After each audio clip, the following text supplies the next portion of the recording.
గోవింద నామస్మరణతో మార్మ్రోగాల్సిన తిరుమలగిరిలు నిరసనలు నినాదాలతో హోరెత్తాయి.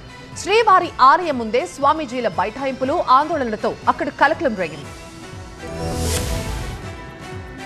బీసీవై పార్టీ అధ్యక్షుడు రామచంద్ర యాదవ్ స్వామీజీలతో కలిసి ఏకంగా తిరుమలలోనే ధర్నా చేశారు.